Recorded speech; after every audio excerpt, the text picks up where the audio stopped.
You didn't see me? But Everybody can see me, right? we can't see you, Yim. We can hear you. Peter can see me. I can see all of you. Me, But we can't see you, Peter. Or I think it's Donald, your. Mishi.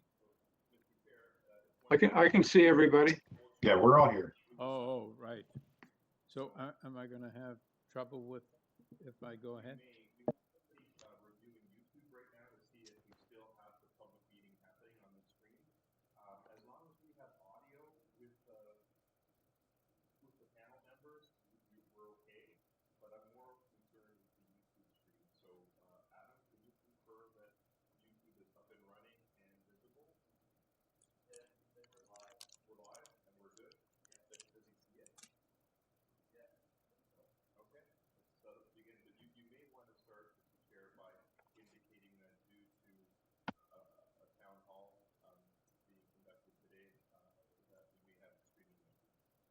Okay. All right. Good afternoon. I'm speaking from the Committee of Adjustments hearing in Etobicoke. There's a town hall that commenced about 5 minutes ago. We may have some screening issues, but in the meantime, we're going to proceed and hope that we don't get cut off. During the declared emergency, the Committee of Adjustment virtual public hearings are being conducted by electronic means through WebEx, an online digital platform, and streamed on the Toronto City Planning YouTube channel. These measures are necessary to comply with physical distancing requirements and in-person attendance limitations. This will be a virtual public hearing, and participants who have registered in advance will be able to make their presentations to the committee using WebEx, an online event that is being moderated by city staff. Anyone wishing to view the hearing may do so by watching on YouTube. Participants who have registered in advance will be connecting either by their computer, a phone or tablet app, or by telephone. All participants will automatically be muted on entry. When your item is called, each participant will be unmuted by the moderator, one person at a time. Only the committee members will be participating by video. Any registered participants will be participating by audio only. We ask that you also mute your devices until you are called on to speak. We acknowledge the land we are meeting on is the traditional territory of many nations, including the Mississaugas of the Credit, the Anishinaabe, the Chippewa, the Haudenosaunee, and the Wendat people, and is now home to many diverse First Nations, Inuit, and Métis peoples. We also acknowledge that Toronto is covered by Treaty 13 with the Mississaugas of the Credit. In accordance with Sections 45 and 53 of the Planning Act, this meeting of the Committee of Adjustments of the City of Toronto is called to order. The Committee of Adjustment considers applications for variances from the provisions of the zoning that applies to property, permission to extend or alter lawful non-conforming uses, and consent to sever property to create new lots. Anyone in attendance today who wants to receive a copy of the decision of the committee on an application must submit a written request for a decision by email. Please ensure that you include your name, address, and email address because Committee of Adjustment and the TLAB will be sending notifications and appeal updates by email. If you do not agree with our decision, the decision may be appealed to the TLAB or in some limited circumstances to the Local Planning Appeal Tribunal, LPAT. Appeal instructions are set out at the bottom of the decision of the committee. I will be calling each item in the order listed on the agenda. Where an application is uncontested, the agent or applicant may proceed with their presentation if desired. When the committee does require a presentation, applicants are to advise the chair should they wish to speak to the committee. The committee may ask questions and/or take the matter into committee for a decision. Each speaker, including the applicant agent, will be given a maximum of 5 minutes to address the committee. I will comment when you are reaching the 5 minutes. When addressing the committee, please clearly state your name and address. Please remember to confine your remarks to the matters outlined in the application. The applicant or agent will proceed first and make a presentation to the committee of the application. Please note the committee may not entertain revisions to proposals at the hearing today. The committee may decide to defer the application if substantially revised to ensure the revised application is accurate and that all those entitled to notice of the application are informed of the changes. Then individuals, either in support or opposed to the application, will be invited to speak. Committee members may ask questions of each speaker after they have finished their presentation. When all speakers are finished, the applicant agent has an opportunity to rebut only those issues that were raised by the speakers. This will mark the end of the discussion. The application will then be taken into committee for a decision. Are there any declarations of interest of the panel or staff for the 1 o'clock time slot?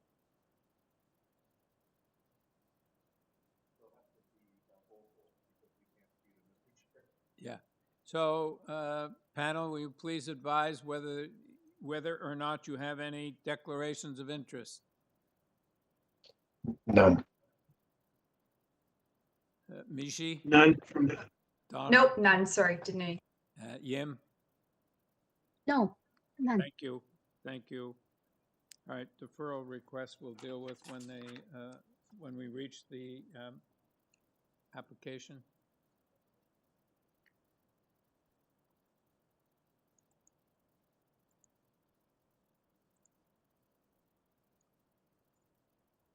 First item we're dealing with is number 17, 315 McRoberts Avenue.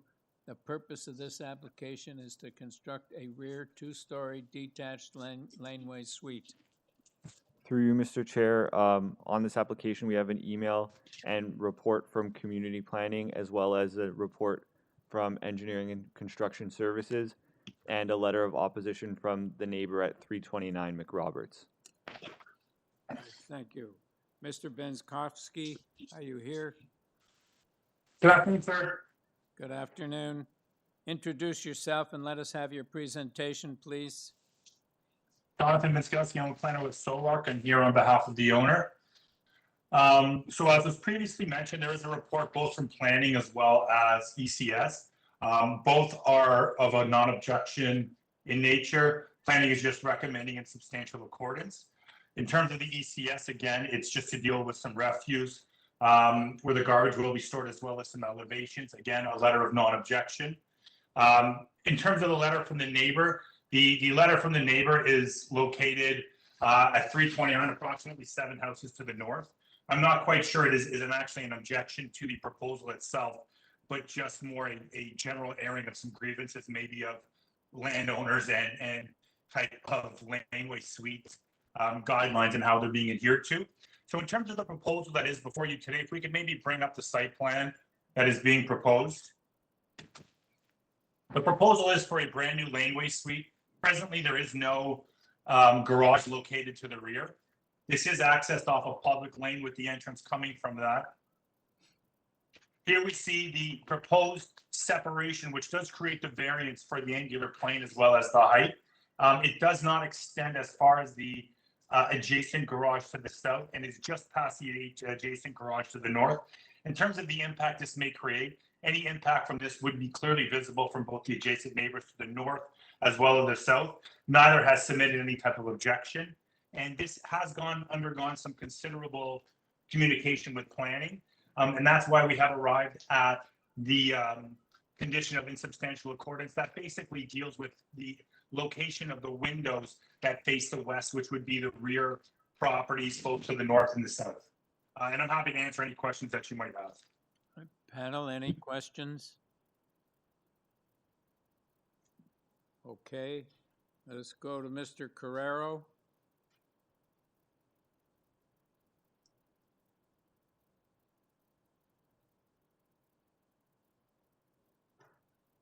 Mr. Carrero? Have we Mr. Chair, I have Patricia and Isaac Carrero on 2 different lines. All right, well, let's have one of them address the committee. Patricia, you're unmuted. Can you hear us? Can you guys hear me? Hello? Hello? Yes, Yes. we can hear you. We can hear you. Okay. Yes, the only issue we have is we have a lot of renters in the street for the past few years. And now they're going to start building back there, having more renters back there. Once they start building one, I guess I guarantee that the neighbors start going to build more. Miss So we have an issue Miss with parking in the Carrero, street. Miss Carrero, Yes, sir. yes, would you please slow down? Because I can't understand what you're saying. You're speaking too quickly. Okay, my concern and my husband's concern, and few neighbors, we have concerns. Few neighbors, they don't want to give their address because they're afraid that the guy's going to harass them. The only thing we're concerned is for parking. And then once he starts building, he has other properties in the same street, he's going to build more suites. And it's not a suite. So it has a basement, it's a house. A suite doesn't have basements. So that's going to be a little mini house in the laneway. So that's where a lot of people have an issue because of that. Okay, is that all you have to say? Well, that and like I said, it's just going to be hard for parking. We already have a lot of issues in the street for parking. I've been living here for 25 years. When I moved in, me and my husband, was very few renters. Now there's like no word of a lie. The neighborhood quarter of a block, I have 17 houses that's rented with 3 or 4 people in, like couples. So it's just going to be a big issue. If one starts building, other people's going to start building more. So this whole neighborhood is going to be just renters. So what about the people about their home, right? They don't want to be like a single-family home. Look around. It's just a bunch of renters. And in properties are small here. Our properties are very small. There's not enough space to put another house back there. He has already 2 cars back there parking at nighttime. Once he builds that, he's going to park in the streets. So it's going to be crazy. All right, thank you, Ms. Carrero. Yep. All right, Mr. Carrero, do you have something to add beside what your wife has said? Yes, could you hear me? Yes, we can hear you. Yes. Like the issues we have is just gonna have so many renters in our neighborhood, and they already have an issue with parking. All right, From so, Monday to Sunday. Mr. Carrero, Yes, sir. you're only allowed one speaker Yes. from one address. I was giving you Okay, the sorry courtesy about that. because your wife didn't Okay. take up the full time, but Yes, we sir. don't want to hear you repeat what she said. So Yes, sir. Okay. if So, you don't yeah, have so- anything new to add, we'll just move on. No, sir, I don't. Okay, Okay, sir. Yes. Okay, we can move on then. thank you. Okay, panel. Let's go back to Mr. Penskowski. Yes. And in terms of renters, provincial policy really encourages all different forms and types of tenure, and that's encouraged. I don't have a parking variance before you today. So in terms of parking, it's really a non-issue. Again, in terms of renters, that is a tenure issue. That is not something we can control through this process. All right. Thank you. All right, panel, do you have any questions? All right. Any comments, or do we have a motion? I'll move to approve. I consider this a great infill development and meets the 4 tests. So yes, you have my motion. All right, thank you. Do we have a seconder? Uh, Donald? Can I mention, I think that, isn't it the staff report asking to tie to the drawings that submitted to? Yes. Oh, Tie to there's engineering conditions, Mishi. Oh, Engineering yes. conditions and staff condition to tie to do it in accordance with the plans. With the site plan, all right. Yeah. So with the condition to tie to the revised site plan and ECS conditions. All right. So Yim, are you seconding it? Or Donald, are you seconding it? I let Donald do it. Okay. Okay, Donald. I'll second it, Mr. Chair. Thank you. Okay, thank you. All in favor? I can't see your hands. You're gonna have to, except for Donald, you'll have to speak up then. Are you In in favor, favor. Peter? In favor. Yes. Yim? Yim, are you in favor? Yim said She's what? yes. Oh, she said yes. Okay. Can you hear me? Yeah, we can hear you now. Okay. Okay, everyone's Okay. in favor. Okay, you have your approval, sir. Thank you. Thank you. Number 18, 136 Lyndhurst. Purpose of this application is to construct a new detached dwelling, a new rear deck, and a rear third-story platform. The existing detached garage will be maintained. Adam? Through you, Mr. Chair, on this application, we have decision B0012/01TO affecting the subject property. We have a covering letter from the applicant, as well as a copy of the elevation submitting to the building department. We had a letter of support from 134 Lyndhurst, which was later retracted, and we had received that within the last few minutes. And as well, we have a letter of opposition from the Casa Loma Residents Association. Okay. Do you know how many speakers we have on behalf of Casa Loma? Because I've got Mr. Lusty representing Mr. Levy, who's listed as Casa Loma Residents Association, and then Kerry Wood, Casa Loma Residents Association. That's correct, Mr. Chair. Kerry Wood and Alex Lusty, and an additional speaker, Ellen Young. Yeah, okay. I just want to advise those people speaking on behalf of Casa Loma Residents Association that we would usually consider you one party and entitled to one speaker. So either you got to decide who's going to speak, or you got to decide you speak on different issues. But we can't have you both speaking on the same issue. Thank you, sir. It's Mr. Lusty here. I'm counsel to the Casa Loma Residents Association, and it would be the second set of circumstances where Ms. Wood will provide her personal perspective on the application, being a resident directly across the road from the application. And of course, sir, I am the lawyer, so I have a bit of a different perspective.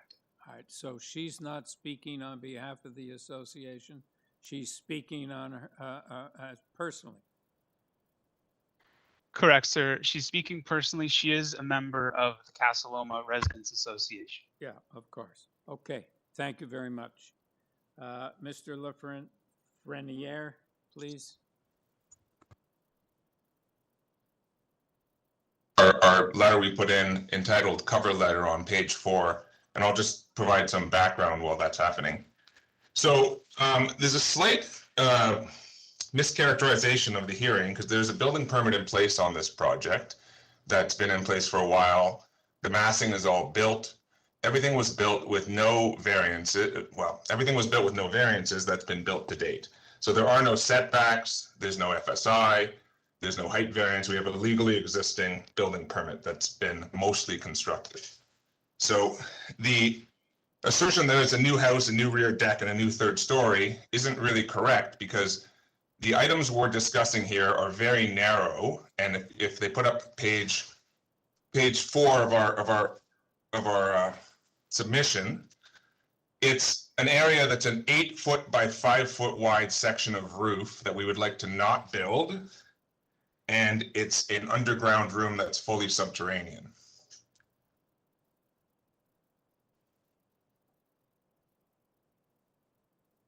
Just keep going down 2 more pages, please. And there's a massing model.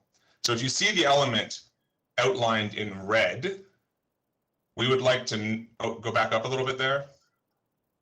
Yeah, right there. So that piece of roof that's behind the chimney is the offending element for which the main wall variance has been triggered. We would like to build the house to the right, which doesn't have that additional roof element. And in fact, that house to the right is more or less built right now. The cladding is not on, the windows are not up. The element in red is on the back of the building. It's tucked back from the main wall by over 4 meters, and it almost exists completely behind the chimney. So if you go up to the drawing above, it shows the section with the elevation, which shows that piece of roof in red. So we would like to not build that piece of roof. The second variance is, it's not really shown in this set, but we have an underground room, which is a storage room underneath the rear deck. And we just want to be able to use a room under the rear deck. So those are the two variances. The remaining house is built with the legally existing permit, and the only two modifications are really to not build that roof and to have a room under the deck. The Casa Loma Ratepayers Association letter is asking that, however, should a condition should be imposed restricting the building depth and the building more generally to be built substantially in compliance with the plans. So if for some reason we feel like it has to be built substantially in accordance with the plans, I'm obviously fine with that. But I think it's a bit of an overreach. We're below the FSI we're required. The building is already built, and so I don't really know what we'd be accomplishing by tying us to plans. The main wall in question is the main wall on the 3rd floor, which is set back 4.1 meters from the actual main wall. So the idea that this is a really tall main wall, I don't really believe, because the main wall has a setback. So I'm happy to answer any questions you have regarding the existing building permit or the two minor variances before you. All right, so Mr. Lafreniere, we have 3 variances. Which one are you not proceeding with? Oh, we're proceeding with all of them. I thought the way I have it listed on the, sorry, I have the zoning bylaw notice in front of me, which is anything to do with the main walls. I might be looking at the bylaw notice instead of the circulated notice. I can change that if you like. We're proceeding with all the variances. If perhaps maybe they've split A and B into 2 variances, in which case the 2 variances associated with the main walls are only to do with that small wedge-shaped piece of roof. Okay, so just to be clear, the first variance we have deals with depth of 19.92 meters in the basement. Yes, that's the underground room below the terrace. Okay, the second one deals with side exterior main wall height of 11.71 meters and 11.64 meters on another exterior wall. Both of those variances are just that wedge-shaped piece of roof behind the chimney. Okay, and then we have a rear exterior main wall height of 11.71 meters. That again is that wedge-shaped roof being removed. When we remove the wedge-shaped roof, although the main wall is separated by 4 meters, they consider it all as one main wall because it's a vertical plane. All right. Okay. So, panel, do you have any further questions of this witness? No. Okay. So we'll move on now to Mr. Lusty. Thank you, sir. It's LUSTY for the Casa Loma Residents Association, address 425 Adelaide Street, West Toronto, Ontario, M5V3C1. And my clients have met as a board and have come together and feel like they need to oppose this application. And you have on file the letter to that effect. I think it's important to start with the procedural conundrum we have before us. We heard from the applicant's agent that there are 2 variances. You astutely noted there are 3.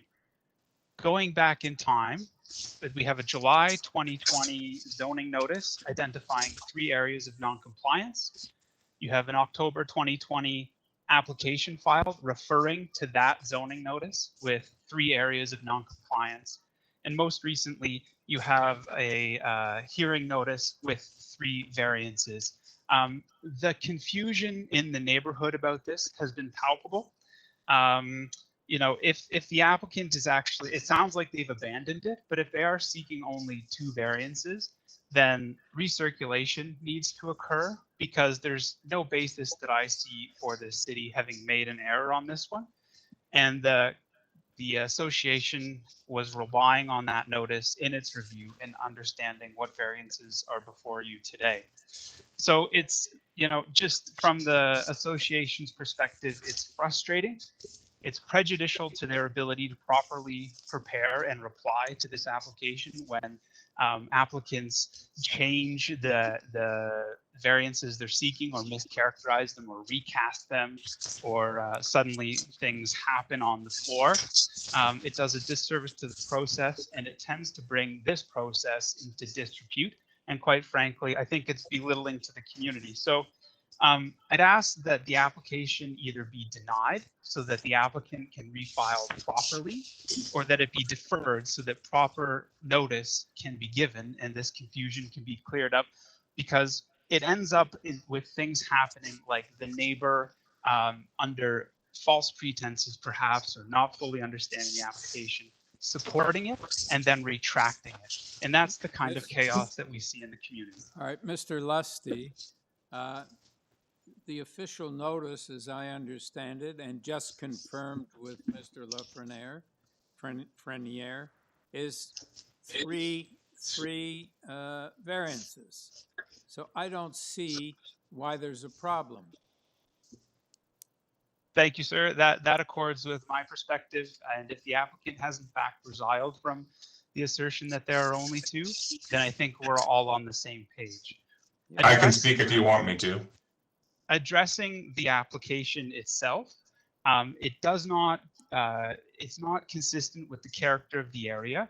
The proposed building does not address the street. It's been set up so that it addresses the side yards, right? Because we have the buildings being raised to height at the side yards, and it maximizes overlook to both the south side yard and over the rear yard where much of that window exists. And as well, while we're on the concept of the sidewall variances, it might be prudent to pull up the south side elevation so you can get a sense for the height that's being requested here.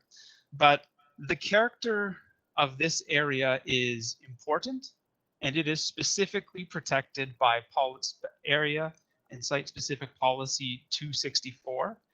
Which talks about protecting the character and scale of the Casa Loma area.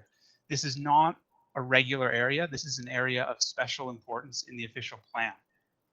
The variances aren't in keeping with the zoning bylaw.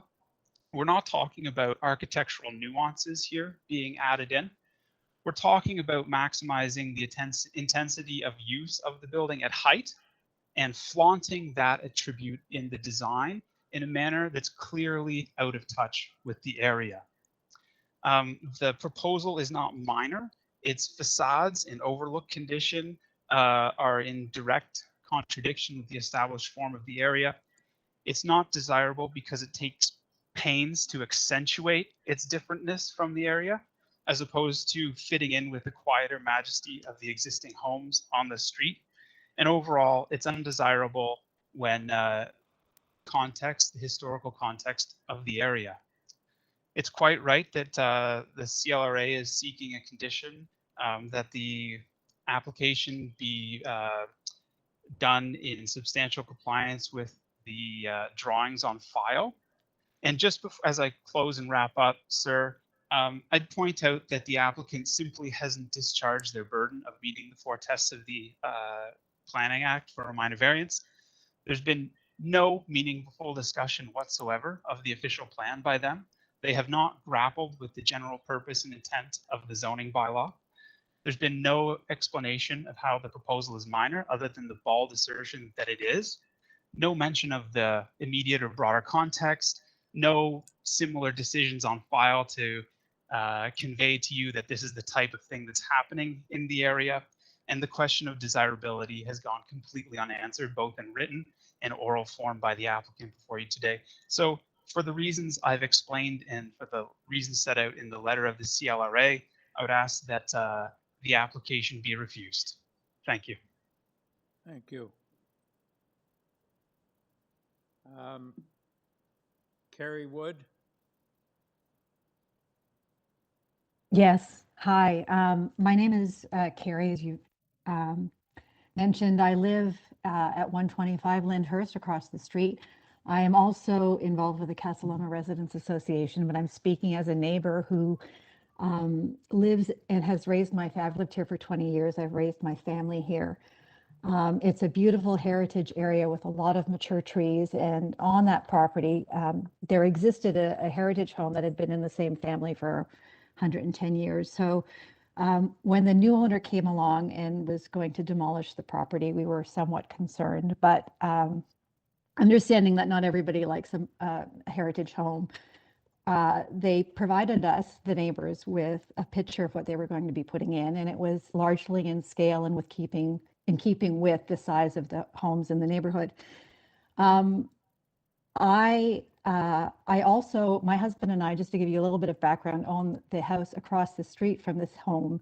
Our elderly neighbors, when they passed, it's a very large lot, and we were concerned that the home was going to be demolished. So my husband and I bought that house. It's 133 Lyndhurst, with the idea of preserving the home and the heritage nature of it. And we worked with all of the neighbors in the area to go through the process of getting approval and making sure that we didn't affect people's views in any meaningful way, and came to a good process along with the CLRA in doing so. So this particular house, when this was happening, we were concerned, but again, we were given this picture. And as the summer went on, we realized that what they were building was substantially different from what that they had said they were going to be building. And so a lot of the neighbors have been trying to figure out what's been going on, because we didn't receive any requests for notices of variances as this was happening. What is going on is not a minor variance, and I personally feel a little hoodwinked about how this has happened, because the immediate effect of the variances, there was an exemption, I think, that they relied upon to make the sidewalls much higher. But in order to build the house they want to build, they also need these 3 variances, which aren't minor, because in combination with this exemption, it means that the top of the house is very, very large. The house is situated sideways, and they're playing with these zoning bylaws to the detriment of their neighbors. I think this planning decision, if it goes forward, is not being made in the context of the whole neighborhood. It allows this house to have a very high side-to-side position and maximizes overlook. One of my elderly residents nearby was complaining that she's not able to see the sky anymore, and it's because the second story or third story of the house is so high and sideways that it actually, the roof line is set in differently. So the house towers over the Eden Smith architecturally designed house next door, and these changes don't have a minimal impact.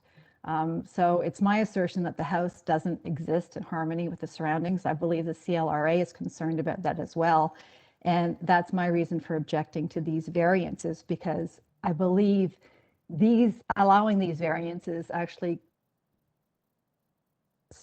prevents the actual planning process from occurring as it's supposed to, which is that, these limitations were put in place to prevent this kind of building going in place. So there's one exemption for one side, but to allow all 3 is essentially granting 3 exemptions and allowing something that's going to be built that is in contravention of the process. It's not a slight adjustment. Its goal is to maximize the impact and height of this building. And I know the neighbor that's to the south, there's a window that's being put in. 2/3 of the window is above the allowed height of that wall, and it faces directly into their home because it's now, the home itself is built sideways. So it has more than a minimal impact, and it is more than a minor variance. So I think the applicant should be refused. All right, thank you. Panel, do you have any questions of this witness? Thank you. Ms. Young?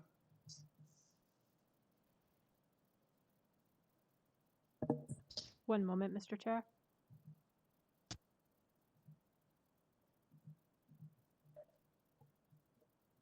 Hello? Ms. Young? Trying to unmute. Hi, it's Ellen Young. Can you hear me now? Yes, we can. Okay. I actually live on Wells Hill in the backyard of the building that is going up right now. And when I received the notice from the, that this was going to committee, I was very concerned just because I've been noticing the nature of the building that's going on as we walk around the neighborhood. And I guess listening this afternoon, I really think this needs more clarification of what the applicants are actually asking for. And I'm just in agreement with the Casa Loma's Association in what they are saying. I don't really have anything else to add. I'm just curious to hear what you guys decide. Thanks very much. Thank you. Mr. Lafreniere? Yes, could we put the building permit drawings up for a second, just so everyone can understand what we're discussing here? I feel like this is a bit of a mischaracterization of this whole process. We're talking about a very small wedged piece of roof that we've made a change to, and that's triggered what you correctly noted was 3 variances. I said 2 variances because I was looking at the zoning notice, which had the 2 main wall items listed as a single number. So we are in fact asking for 3 variances. And it is very minor. It's a very small piece of roof that's hidden behind a chimney. So this is the pages from the building permit. There is no height variance for the height of the house. There's no setback variance for any of the setbacks. On the north side, where we would be allowed to have a 0.9 meter setback, we have a 3.8 meter setback. Where we're allowed to have an FSI of 0.6, we have an FSI of 0.53. So this is I believe, a quite well-scaled house on the lot. It's contextual in that it has a pitched roof. There's no dormers on the front. It is a tall house, but it's permitted to be a tall house within the zoning on the area. So by removing that wedge-shaped piece of roof, it refers now that the rear elevation has a higher main wall, but all the portion of the 3rd floor is set back more than 4 meters from the main wall. So respectfully, I believe these are 2 very small variances. I'm happy to ask questions. I feel like the massing model I showed earlier that explains that this is a 5 by 8 foot wedged piece of roof shows that this is quite minor in light of what kind of variances normally come before you. I'm happy to answer any questions. If you have any, I'm happy to answer the procedural questions about, when the building permit was issued, how the building permit works, but respectfully, I believe we have a very short list of variances. They're quite, minor and not the normal variances that normally get sought for these kinds of properties. Yeah, so let me just ask you, because I don't think that from what I've heard, the neighbors are really concerned about the variances because they're here and they're sort of using those to try and say that this is not consistent with the physical character of the neighborhood. In other words, they don't like your house and they don't think it fits within the neighborhood. So perhaps you could address the issue of whether it physically fits within the neighborhood.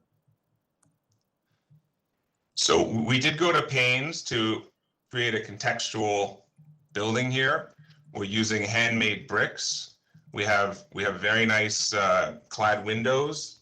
We have preserved the large trees in the backyard. Our house is pulled forward a little bit on the site as we were permitted to do. Wherever we have, we've preserved trees. We've kept a really big backyard for the pleasure of the owner. And we haven't by any means tried to maximize the size of the house. The historic house that was there, that obviously no longer exists because this building already exists, had low ceilings, it had asbestos, it had a low basement, and it wasn't the character we wanted. This is not a stark modern house. This is a very soft house with gardens and handmade brick and natural materials. The deck in the back, any discussion of overlooks, the deck is permitted. It's a permitted deck on the 3rd floor. And what we're talking about is the portion of windows that are right below the roof. We would like to continue them through and simply not build the wedge shape. In terms of building length, as I said before, if it pleased the committee to tie us to the site plan, we would have no objection to that with respect to the house. The house, if the owner had wanted a bigger house, we probably would have submitted a bigger house before, since we're below the permitted FSI. There are some renderings that I didn't present of the front of the house because we're not making any changes to the front of the house.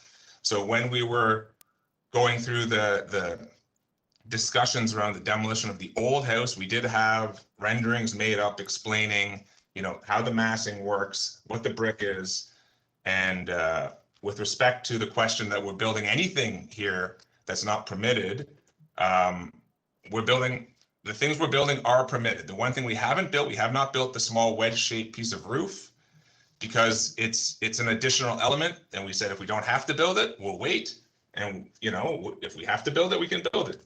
Because of the excitement around the proposal, the building inspector was at the site earlier this week and didn't find anything that was not in compliance other than the fact that this piece of roof has not yet been built. Sir, your time is up, so if you could just wrap up. I'm good. I'll just wait. If you have any questions, I'll stop. All right, thank you. Panel, any questions? Okay, so we'll go into committee. Any comments? Yim? Yeah, I jump in with a couple of comments, and I find that the applicant's explanation as to taking as a permitted building and is under construction. The minor changes that is making the room under the patio, and also taking away that little piece of sloping roof. And then I think that some update what is in front of us with the variances. Anything other than that, the process, we cannot comment on it because I see there's no problem with the in front of us. The application is very clear, and also I'm not too sure we can comment on the style of homes, although everybody has different opinion. That's why I think that I'm in support of the proposal. And if we tie to the site plan, I will put that as a condition. Any further comments? Sure, I'll just to echo some of Yim's comments. I agree. I think that the variances being sought are very minor. They're small. And I don't think they materially and incrementally change what's there and what is permitted. I think the real question is the fit, right? And the character. And I think, as Yim said, people have different perspectives on what that is. I see it as fitting within the massing and kind of structure on the lot within the neighborhood. And I think, yeah, this is a more modern house, obviously, than everything else, but I think it represents a reasonable evolution of the neighborhood. So I'd be supporting it, and I think tying it to plans makes sense. All right. Any further comments? All right. Yim, did you want to make a motion?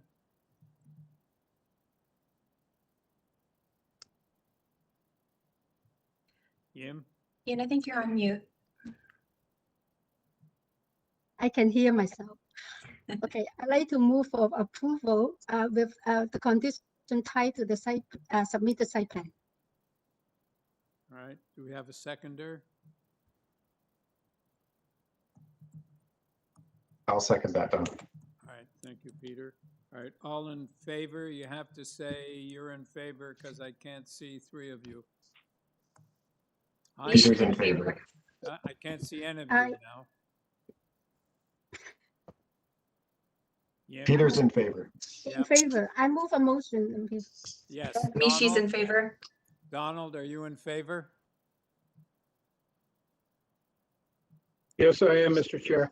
Okay. Thank you. You have your approval, sir. Thank you. Thank you. Mr. Chairman, maybe you should change your eyeglasses. Pardon? I should change my This is eyeglasses? maybe you, yes. Why? Maybe you can see us better. Yeah, okay. Oh, okay. So item number 19. I don't have it in front of me because I have to go out and do a whole bunch of stuff. Can somebody read the purpose? Yep. Philip? Do you Yep. have it in front of you? Yep. So the purpose of, or item number 19 is with respect to 54 Roxborough Street West. The purpose of the application is to construct a rear one-story addition with a deck above the existing three-story detached dwelling. On this application, we have revisions submitted May 12th, 2021. We have decision A0411/12TEY affecting the subject property. We have support from 56 and 52 Roxborough, and we also have correspondence from Committee of Adjustment staff advising that due to a notification error that this application will have to be deferred. Well, At the committee's discretion. Yeah. But there was the location map that was mailed to the public contained the incorrect site plan due to an administrative error. Okay, could you put the site plan up so we could see it? It's on a separate one, Caleb. Yes, it's in the individual PDF.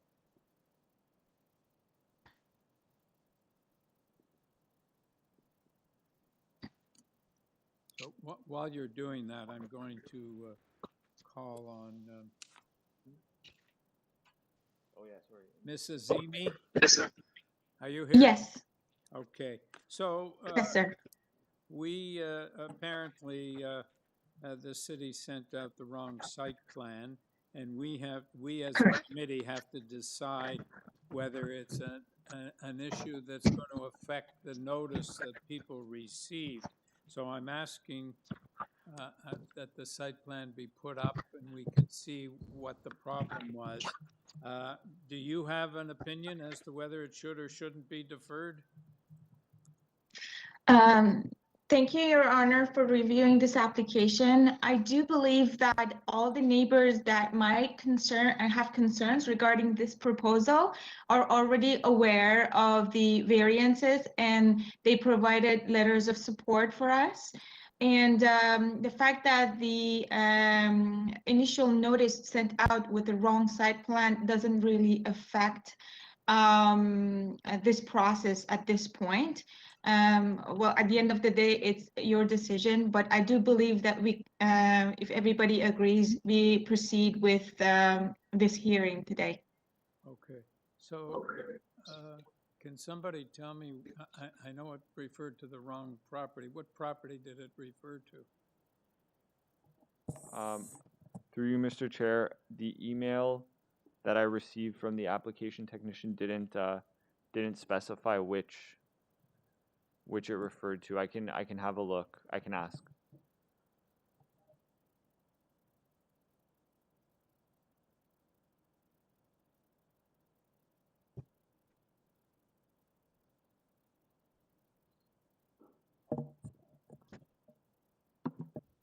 Sorry, Mr. Chair, I just got, oh, you got the same communication. Go. Yeah, sorry, through you, Mr. Chair. The location or the site plan that went out with the notice was with respect to the LYNDHURST application, item 18. Oh, okay.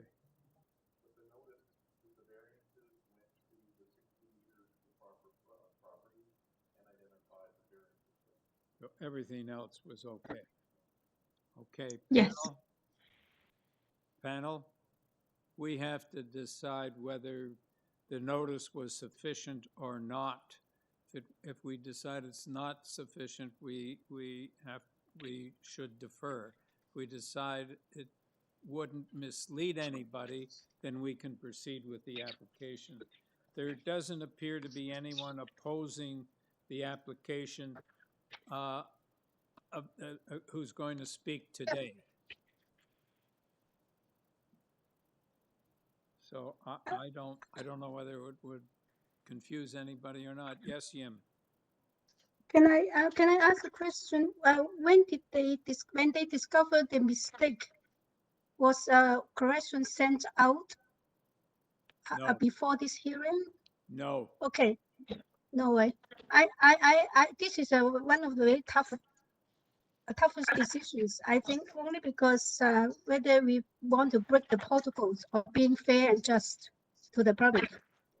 And if we take the advisory from the planning department, the staff recommend us to defer, have no choice except to defer because inaccurate information being sent out.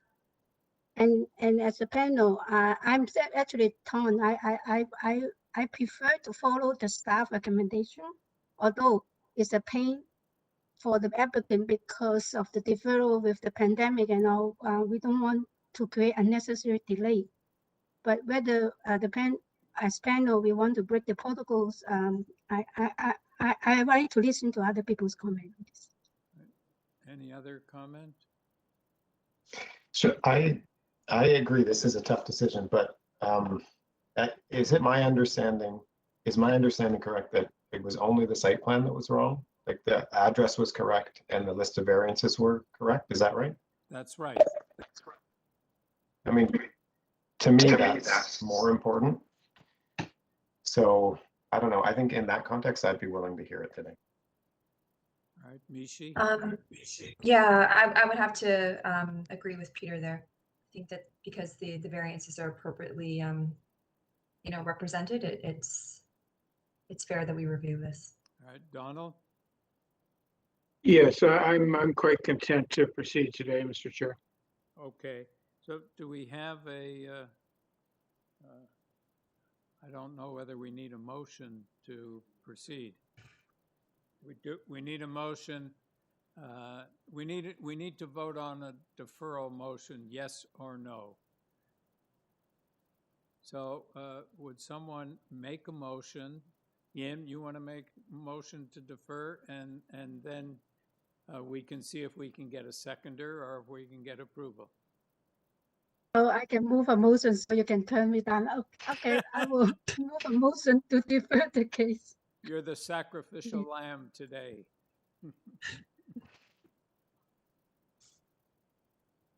Okay, so you move a motion to defer?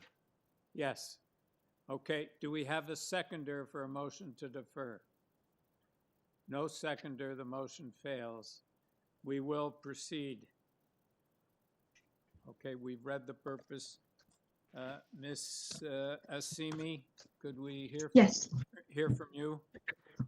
I really appreciate that you agreed we proceed with today's hearing. So today's hearing is about property located at 54 Roxborough Street West, which is located on west side of Yonge Street and north side of Davenport Road. Our proposal is to legalize an as-built pergola in the rear yard of an existing 2.5-story detached single-family dwelling. And this proposal is subject to two very minor variances. One is about the permitted maximum lot coverage. What we are proposing is 12% of the lot area, where we are only permitted to construct 5% of the total lot area, which is 7.49%. The 12% reaches 18 square meters. And the second variance is regarding the rear yard soft landscaping area. We are required to have 50% of the rear yard soft landscaping, which is 74.88 square meters. What we have provided is 15%, and following planning department's recommendation, we are proposing to increase that to 30% in order to have their full support. Okay, so you're changing that variance? Yes, to 30%. Okay, thank you. Panel, are there any questions?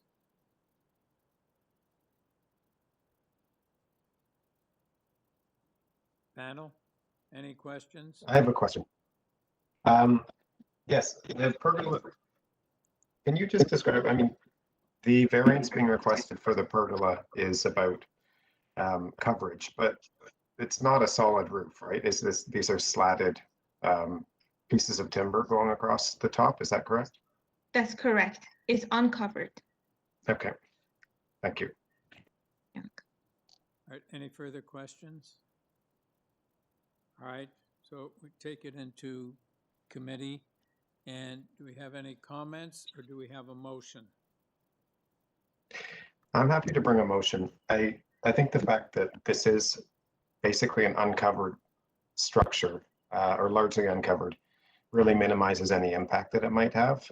And the fact that the applicant has upped the landscape area to 30% is very reassuring. So I move to approve subject with the amended variance of 30% soft landscaping.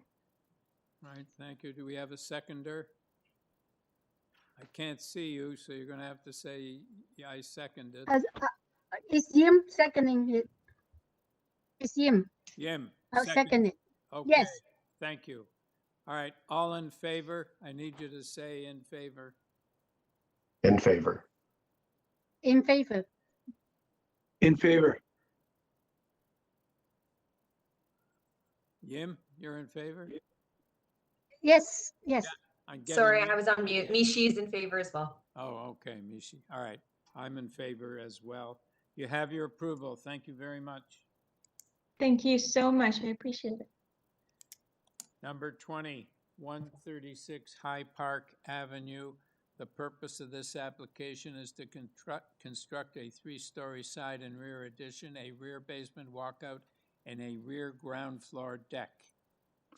Through you, Mr. Chair, also on the application, we have the plans on file, as well as a planning justification report submitted by the applicant, and 5 letters of support from 126, 140, and 160 High Park Avenue, as well as 291 Pacific Avenue and 100 Quebec Avenue. All right, thank you. Mr. Barton? Thank you. Good afternoon, committee. My name is Michael Barton. I am the applicant on the file. The intent of this proposal is to expand the existing dwelling in a manner that respects and enhances the prevailing character of the area, particularly the immediate context. The existing house, as we can see on the plans, in my report, I had included aerials. The survey also showed that the properties on both sides of the existing house are much deeper, longer.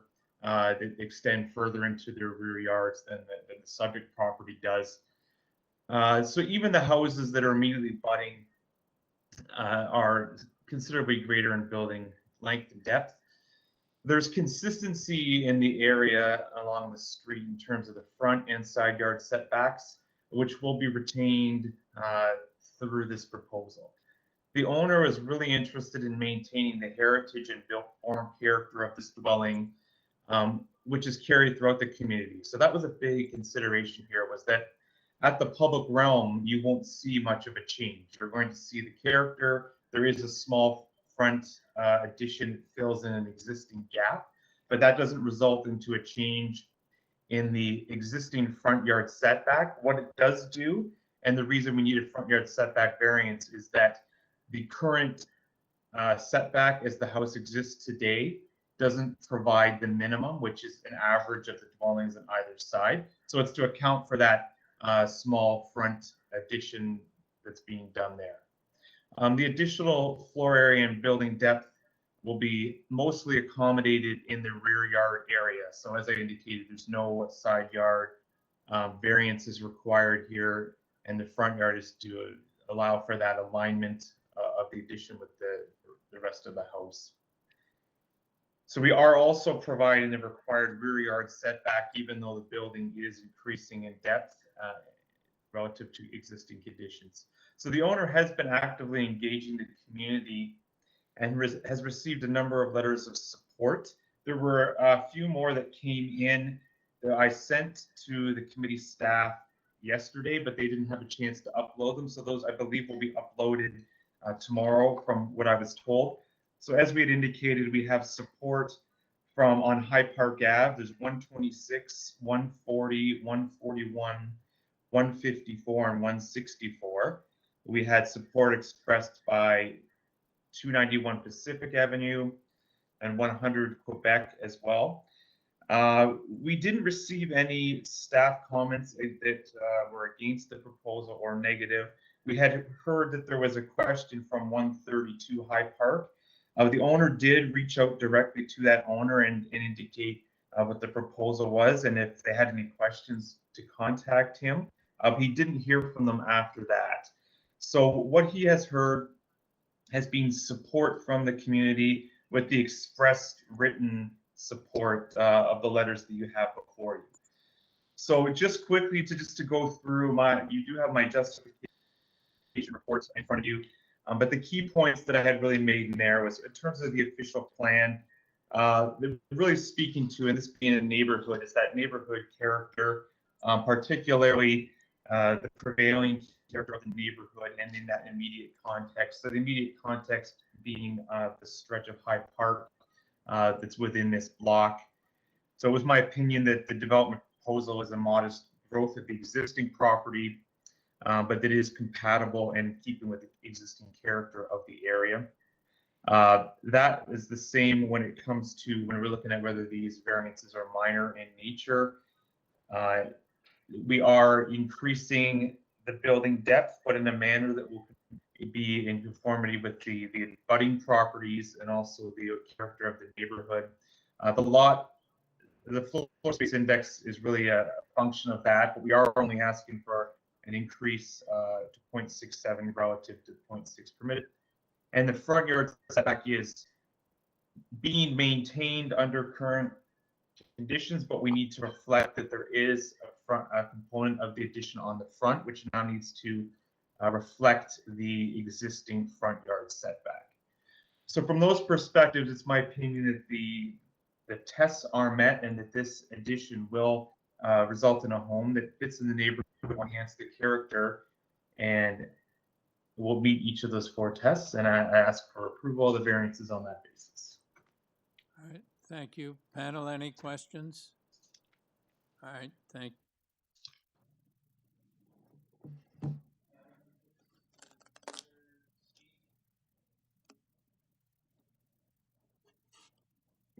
Ms. Ziersky? Hi there. Hi. Hi, I'm the owner at 136 High Park. The dwelling that is just south of, 132, just south of 136. And my only concern was, I have no problem with the depth of the building.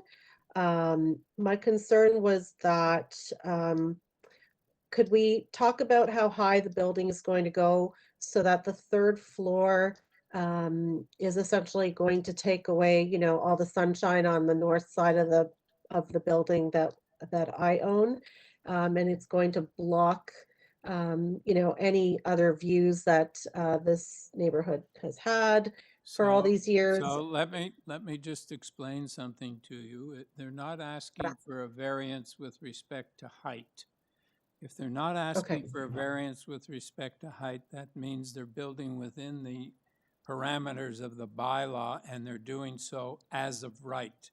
So as a Committee of Adjustments panel, we can't do anything about that. We can't approve or disapprove of what they're doing, except with respect to these 3 variances that they're asking for. Okay. Thank you. Do you have anything else any other comments? My concern was just to understand the height for that third floor and how it will be constructed. But I could also speak with the owner, Ken, about that directly. Yep. Okay, thank you very much. Thank you. Okay, so Mr. Barton, I assume you have no further comments as a result of the last witness's statement?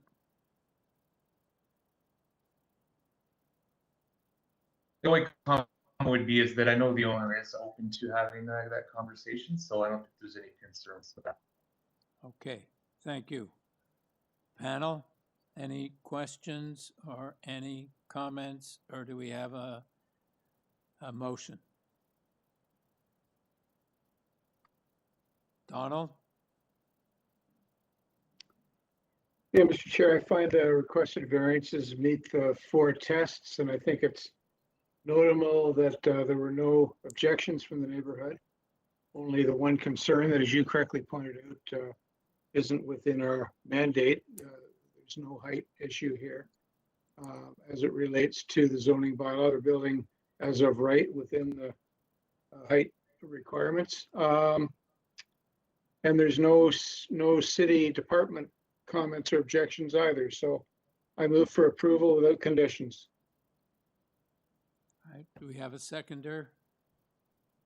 Mishi will second that. Yeah, Mishi, thank you. All in favor? We can see you now, so you can put up your hand. Oh, All right, thank you. Approved, sir. Number 21, 169 Warren Road.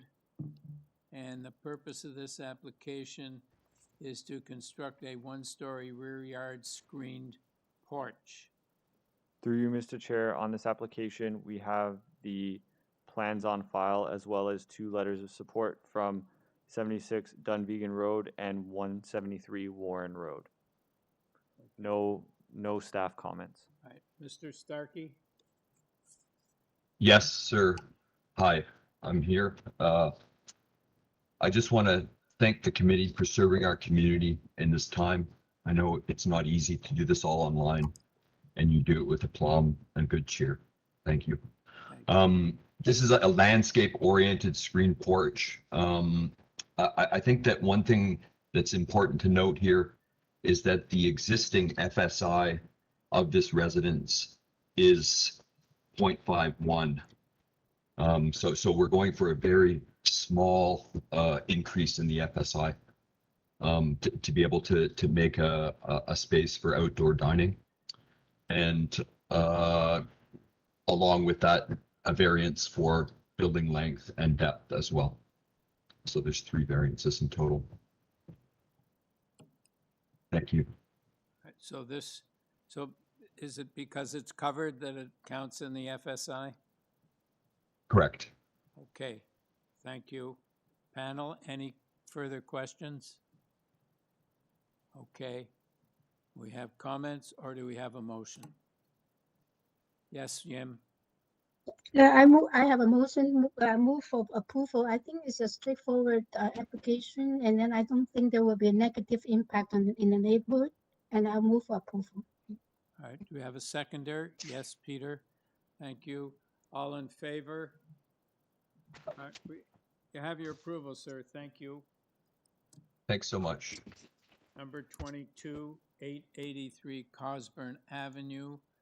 And this the purpose of this application is to construct a second-story addition with a rear-facing balcony. Through you, Mr. Chair, on this application, we have the plans on file, as well as a copy of the applicant's presentation and a 15-signature petition in support also submitted by the applicant. There's no other staff comments. All right, Mr. Rubel? Yes, hello. Hi. Can we have your submission? Absolutely. Hello, everyone. Thank you so much for your time. We really appreciate it. My wife apologizes for not being here, but she is a frontline worker and not able to get time off. I'm a professional jazz musician, so I've had nothing but time off the last year. It is very important to us to be good neighbors and community contributors. To that end, we have considered the following. Firstly, our current house is quaint but very dated. Updating it to have a modern aesthetic will help it fit in with our neighbors and aid in the pattern of development in the neighborhood. This can be seen on pages 1 and 2 of our presentation. Additionally, we need more space to have a family. The existing structure makes it impossible to have a 3-bedroom home without increasing the floor space. We therefore want to build up, creating a reasonable 2-story family home that will be smaller than many others in the area, some of which can be seen on pages 3 and 4. We love our neighborhood and want to invest in our community, and we think that our proposed house will simply continue the trend that is happening on COSBURN between Coxwell and Main. In our block, there is a public pool, rec center, and baseball diamond, and it is quickly becoming a family-centric neighborhood. We're trying to build our house from a bungalow to a single-family home, which is very much in keeping with the pattern of development, which we believe is in the public interest, certainly satisfying the 4 tests. Lastly, in an effort to try to be conscientious of our neighbors, we have gone with a simple design with minimal massing to try and keep the house from looking big. We want it to be modern, but not overbearing. In addition to this, we specifically hired a builder that constructs the entire 2nd level at a separate facility and then crane lifts it on top. This was in an effort to make everything the least intrusive on our neighbors as possible. Rather than 6 months of structural construction, it takes 4 to 6 days. I'll now address the variances we're requesting. As I'm sure you've seen, the majority of our requests are because of the existing structure. We are simply trying to add 1 floor on top of our bungalow to give us enough living space for our family. I'll start with variance 4. The reason our proposed GFA is so large is because the basement floor is 20 centimeters too high to be counted as below grade, and the basement is therefore included in the FSI calculation. Our basement is only 1.85 meters tall, making the majority of it, below grade. In addition, there is ductwork running throughout, making it 5'6" in many places. Even if it's in its tallest parts, I cannot stand up. From the outside, it is clearly a 1-story home, not a 2-story home, as the inclusion of the basement into the FSI would imply. We believe this to be a technical issue and that the real proposed GFA would be 194.9 square meters. Our neighbors agree. This is a technicality that would have no impact on our neighbors or the character of the neighborhood. Unfortunately, our budget does not allow us to both dig out the basement and add a 2nd story. Our priority is above ground living space, as we only have a 108 square foot bedroom and a 94 square foot office. We do have plans to underpin in the future, significantly bringing down the FSI. We recognize that even with the adjusted FSI, we are still requesting a variance, though it is much smaller. At the bottom of page 4 and 5, I have attached a spreadsheet and copies of recently approved decisions of properties with similar proposed FSI that did not include the basements. Variance 7. The proposed balcony is 0.6 meters too close to the east lot line. It is more aesthetically pleasing like this. Based on the existing conditions, our neighbor to the east will not be impacted due to sight lines. The balcony won't be visible from her backyard as it will be blocked by our house and her shed. All the other variances are due to existing conditions and won't be altered or are extremely small changes that will not impact any neighbors. With these variances, we believe the house absolutely passes the 4 tests. Thank you so much for your consideration. All right. Thank you, sir.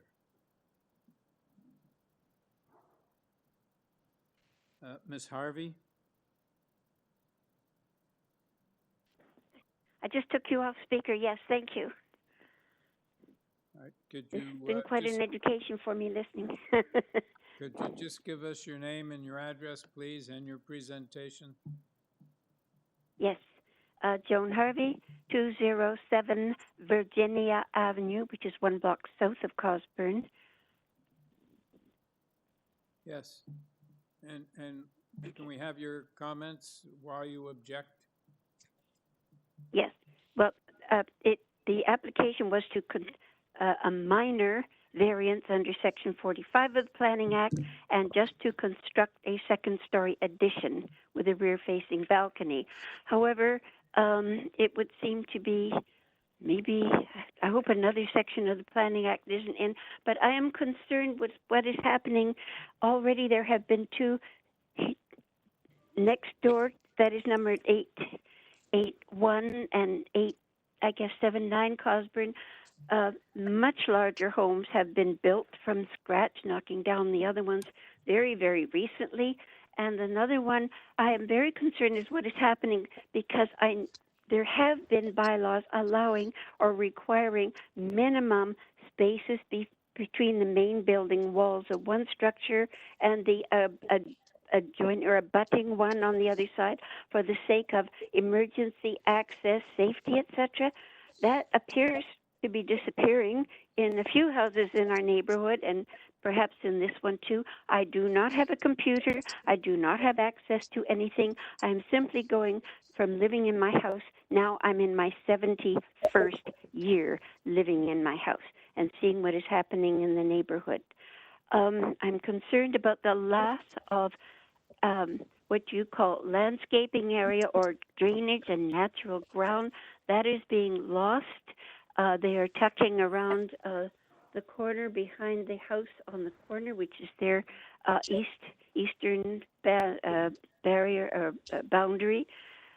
And well, I'm glad to hear it's a young family, because so many of the houses being built are making it completely unaffordable for young or small families to buy anything. What goes from my house, which is what, $400,000 value, and to $1.5 million houses on the same lot, much bigger, many layers, and using the green space, the drainage land. Those are my main concerns. And it's not minor at all, to more than double a size of house. All right, thank you. Panel, any questions of this witness?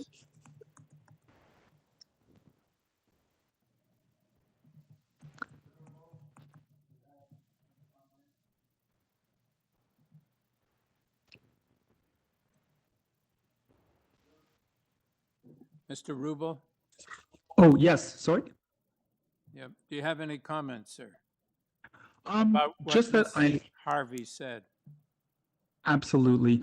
Just to address that, I do completely understand her concerns in the neighborhood, and that seeing change is quite difficult. And there certainly are some larger houses being built. Ours would not be the largest in the block or even close to that. And it would fit very well with the 2 houses that she had mentioned beside us, which are 881 and 879. With respect to greenscaping, I completely agree. My wife has quite the green thumb, and we do love green space.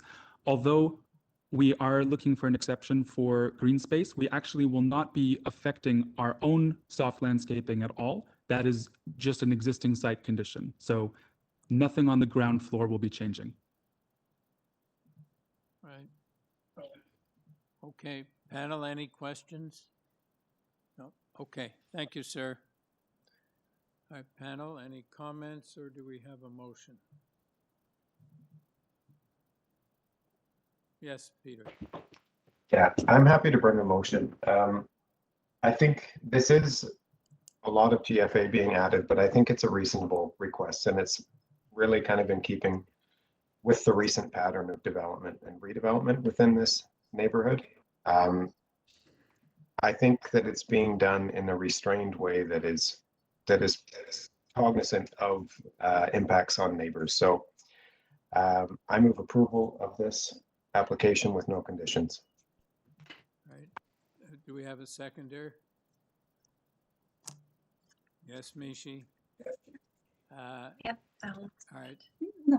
Do we have, so all in favor of approving the application? Thank you. You have your approval, sir. Thank you. Thank you very much. Item number 23, 43 and 45 Bellevue Avenue. And the purpose of this application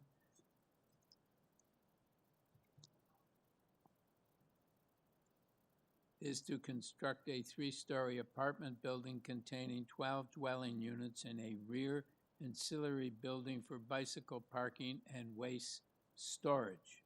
Through you, Mr. Chair, on this application, we have a copy of the plans on file, the cover letter and architectural rendering submitted by the applicant, a report from planning with a condition requesting that the proposal, any approval of the proposal be tied to the April 8th plans on file, staff report from Heritage. We have 21 form letters in support and 9 letters in opposition. Thank you. Ms. McFarlane? Yes, good afternoon, Mr. Chair. My name is Jane McFarlane. I'm a planner with Weston Consulting, the planning agent on behalf of the owner at 43 and 45 Bellevue.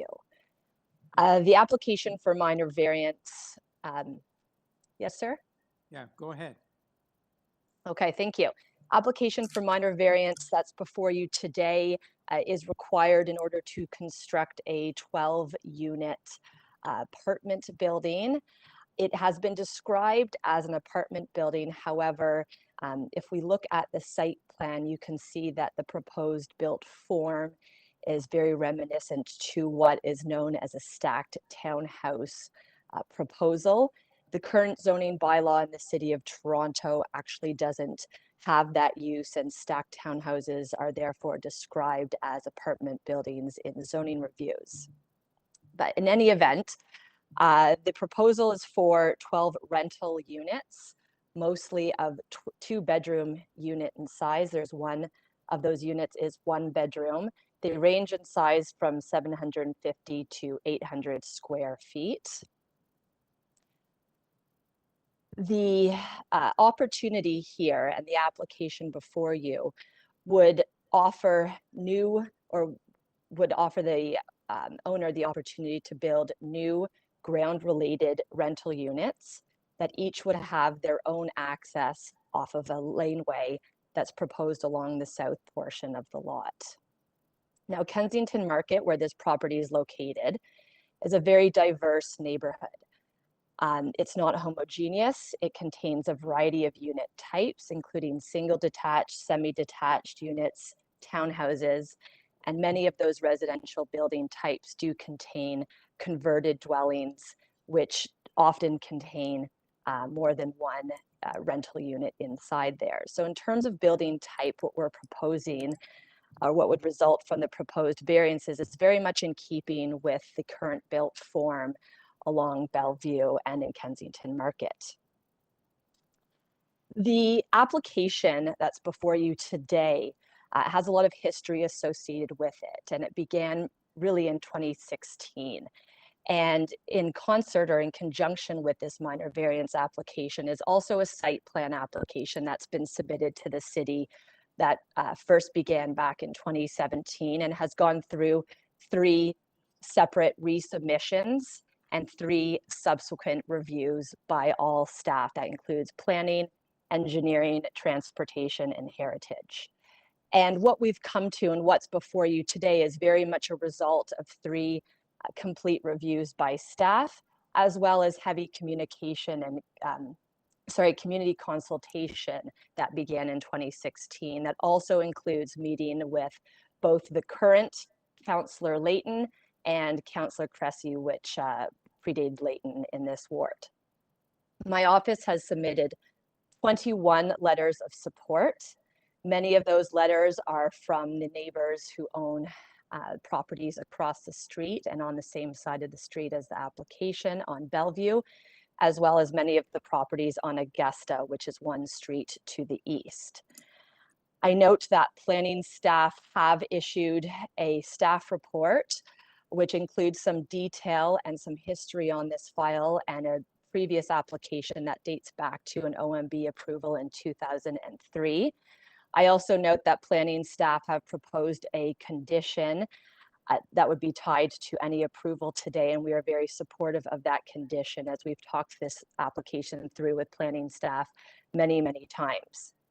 I also note that the heritage staff have provided a staff report issuing no objection to this application. I note that there is no transportation report issued as there is a variance for parking on this property. I wish to note before the committee today that my client who owns this property is a long-standing member of Kensington Market, and he does own other properties in Kensington Market. He's very much invested into this piece of property. He's spent significant amount of time and energy and money on the application that's before you today. And furthermore, we've also spoken to staff at CreateTO, who are the proponents driving the affordable housing application to the immediate south of the application at 4345 Bellevue. That's the TPA lot there.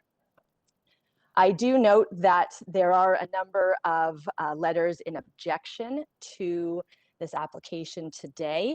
In particular, the owner of number 47 Bellevue, which is the property immediately to the north, has retained counsel to provide a letter that was submitted to the Committee of Adjustment. I did reach out to counsel, and we had previously reached out to that owner at 47. In any event, it is my understanding that there's going to be an agreement between the two property owners at 47 and my client at 43 Bellevue, and arrange an individual agreement between the two parties, a separate agreement to work out their matters. And therefore, I believe that council will not be speaking today in opposition from number 47 Bellevue. My office has submitted a letter dated October 28th of 2020, which outlines the four tests. Ms. McFarland, your time is up. If you could wrap up, please. Certainly, Mr. Chair. I was just going to point out that all the planning arguments are contained in the letter in terms of how the application meets the four tests. However, to leave you with some final comments today, and I'm available to answer any questions and speak to any matters that arise, is that this is a good application, and we would recommend that committee approve the variances before you today. Thank you very much. All right, thank you. Panel, any questions? Okay. Ms. Alexanian?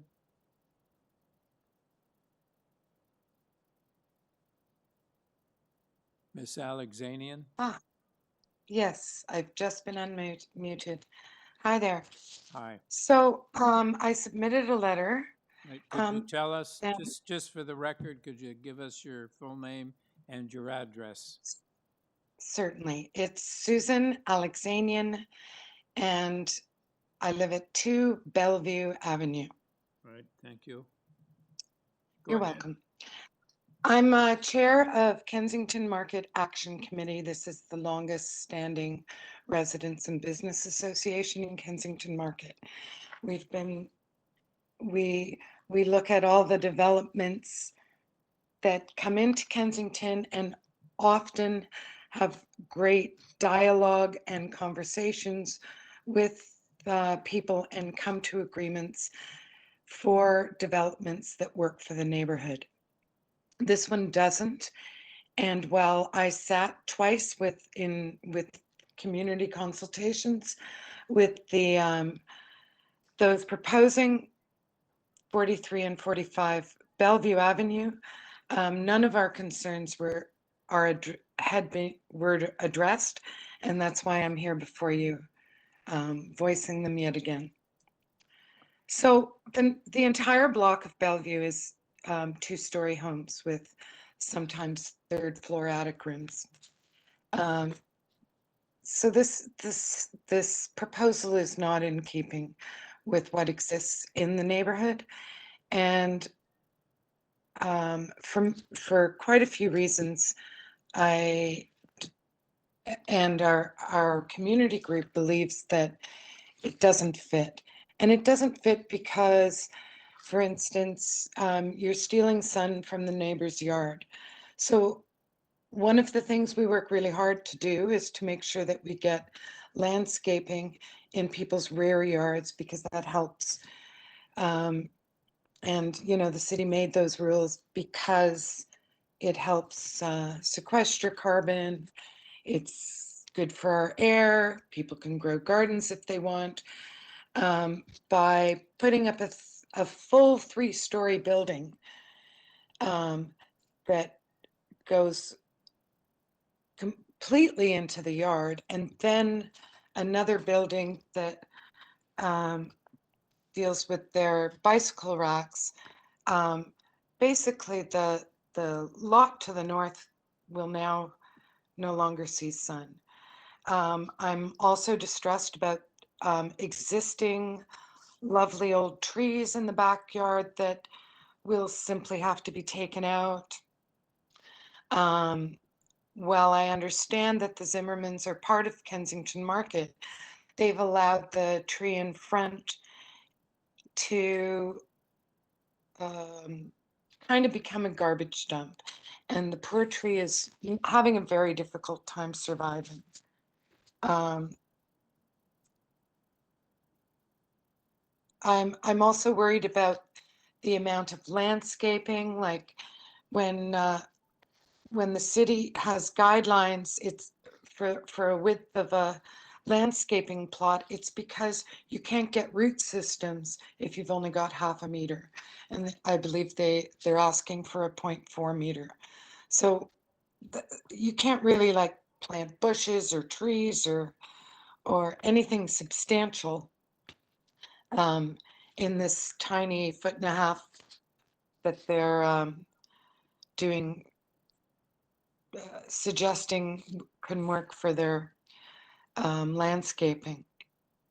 I'd like to point out that a lot of the support letters that they received are from commercial landlords who are part of the commercial market. Bellevue is not part of the commercial market. It is a completely residential street. And while there are flats, and I welcome the idea of more intensification with housing, I just think 12 is way too big because it takes up the entire lot.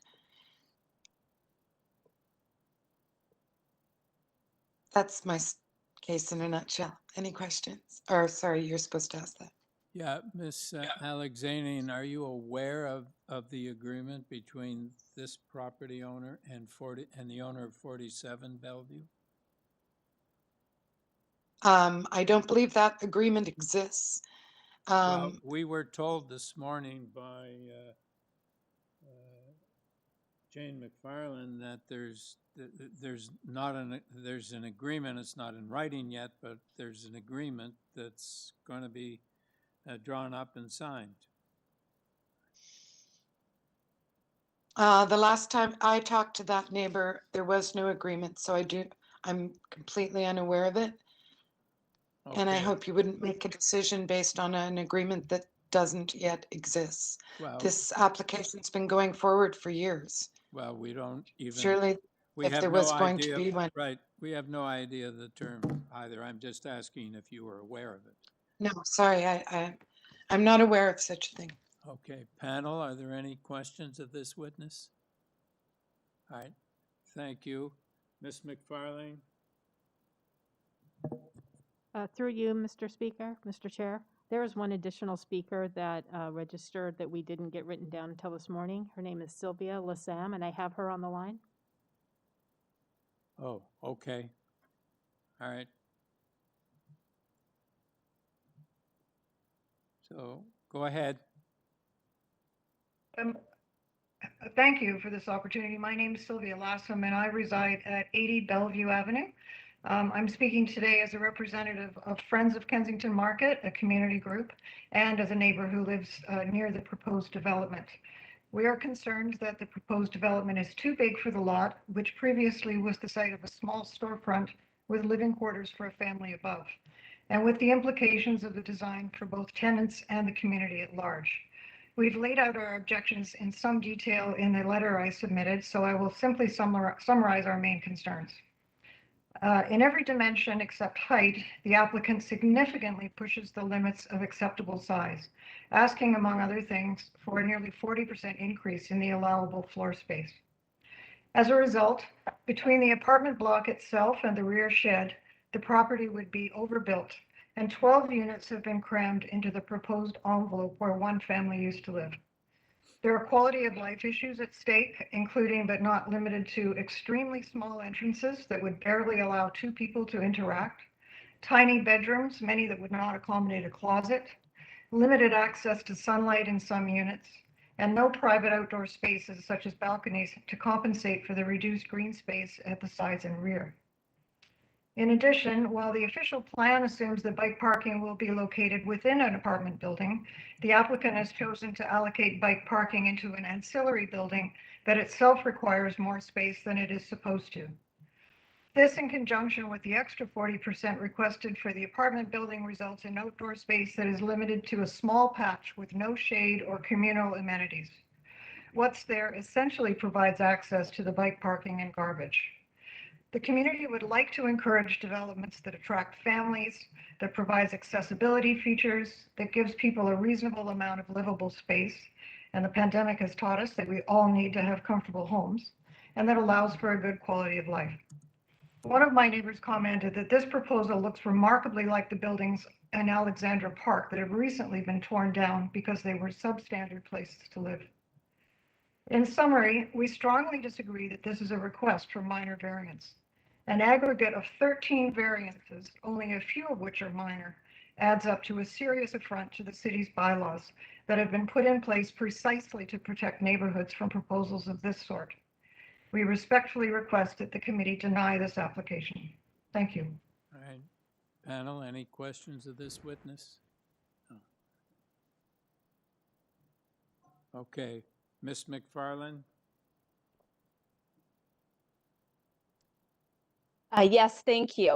I would like to address before the committee and provide a response to some of the comments raised today.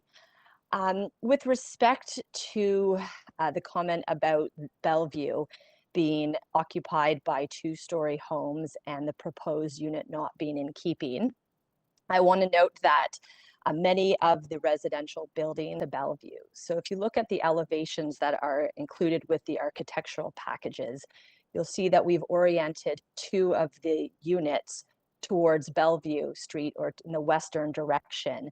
And it will look and appear on both lots, 43 and 45, as if there's two 3-story dwellings facing the street with eyes on the street. In terms of the landscaping, I do want to note that we are not seeking a proposal for front or rear yard landscaping. The zoning bylaw does provide or have a requirement for landscaping strips along the side lot lines for apartment buildings only. They do not require that landscaping strip for singles, semis, or townhouses. And the variance that we're proposing at 0.4 meters is actually only for a small portion of the landscaping strip on the north side. You'll see towards the west side of the lot, which is the front lot line, the 0.4 meters is only applicable to about 7-meter building depth at the northwest portion of the site. However, the remainder of the landscaping strip after the first 7 meters of the building depth is about 2 meters wide, which is in excess of the 1.5 meter requirement.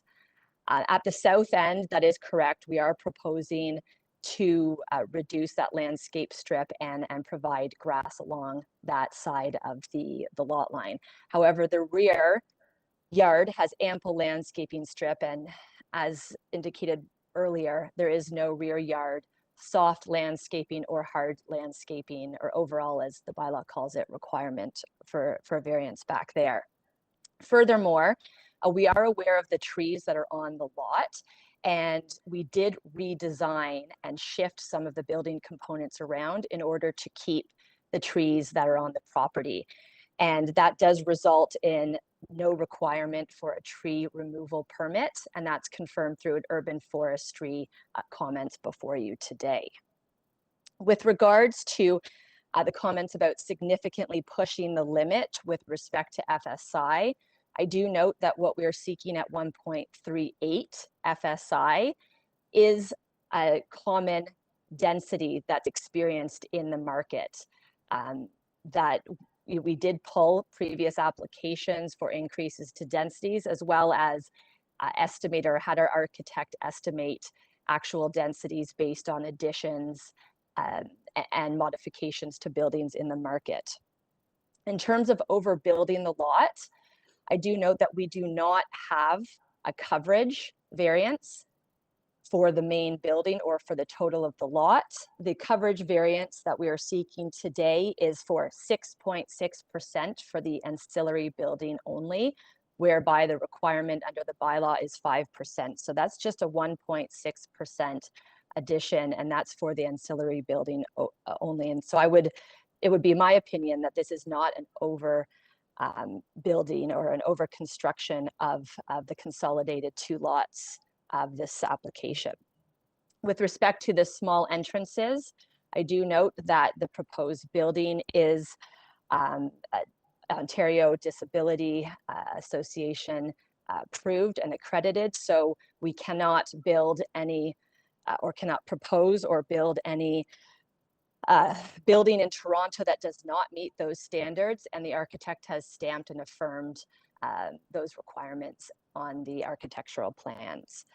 In terms of the tiny bedrooms, I do note that, as I said earlier, the units proposed are between 750 and 800 square meters, and that is very typical for a 1 bedroom and 2 bedroom unit, especially in this area of the city. What we've designed here is...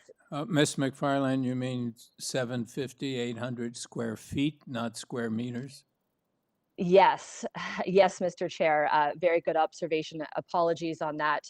We have to go in with metric. However, most people appreciate the imperial calculation. So thank you for that catch. Yeah.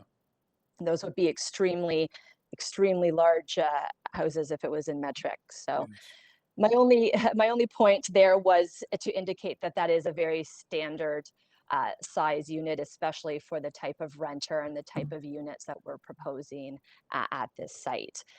And finally, the limited access to sunlight. The building, as we've proposed, is oriented towards the north side of the lot. And on the south end, we have a just under 4 meter distance from the lot line to the building. And that would afford, because of the way that the sunlight is oriented in the southern facing direction, would afford the future residents at this site to have sunlight coming out of their lot to utilize the pedestrian access at the south end, as well as the rear for outdoor space and to receive the amount of sunlight that they would want. So that concludes my comments with respect to the two speakers today. Thank you.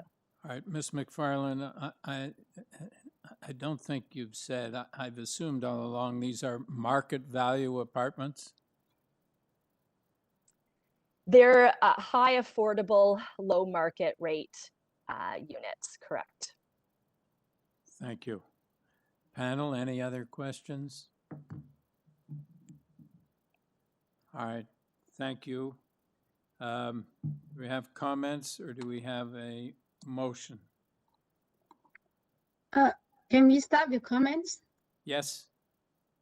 Yes, I'd like to make just a couple of comments very quickly. I read through the file. Actually, it seems that they had a previous proposal and it's got approved, but they make changes and revisions as the current proposal. And actually, the planning department is actually pleased with the current they consider it an improvement. And that's one comment. Secondly, I am also a long-time resident in the market, but I'm closer to Dundas. And in this area, although Bellevue is a very nice street, but on the other hand, when you're talking about Kensington Market, you cannot expect new development is going to be a single-family housing. It does not happen. Not too often. It will be there are a lot of rooming house. There may be very substandard living condition, and on Augusta there are a lot of storefront on commercial ground floor and multi-units on the top. So I think that this development is actually I have no problem with the proposal, and I think that the size of the apartments is actually not undersized. Otherwise, they will trigger another variance, right? So I'm in support of the proposal. Any other comments? I'll jump in too. I'm also in support. I mean, looking at it originally, I was surprised that they were able to get so many units in with just 1.38 times density. Like it's not a huge amount. So I think this is a good example of infill, and I think it doesn't necessarily fit with a very small view of like the immediate neighbors, but I think if you just draw the view out a little bit, Kensington Market has so many examples of different lotting patterns and housing in rear and all these kind of courtyardy arrangements. So I think this is actually a really admirable application, and I'll support it. Any other comments? I'll just quickly comment. I lived in the market a few years back when I was a student, and yeah, I would have to agree that I think it's a great example of infill, and I think that the planner, demonstrated that they've worked hard with the city to reach this point. So you have my support as well. Yeah, well, I did not come here today to support this application. I'm glad Peter pointed out that 1.38 times the area of the lot is a very small increase on the floor space index, and you get 12 units in there, which is pretty good. I was also confused by the designation of apartment when everybody has their own entrance. So I'm glad that the agent pointed out that this is not really an apartment building, your typical apartment building, but it's there's no definition for stacked townhouses in the bylaws. I didn't think it fit in the area because it's sort of concrete, almost looks like concrete block construction. But I accept that within the Kensington Market, there's all kinds of construction there, etc. And so I'm prepared to support it too. So does somebody have a motion? Yes, Jim. We can't hear you. You're muted. Okay.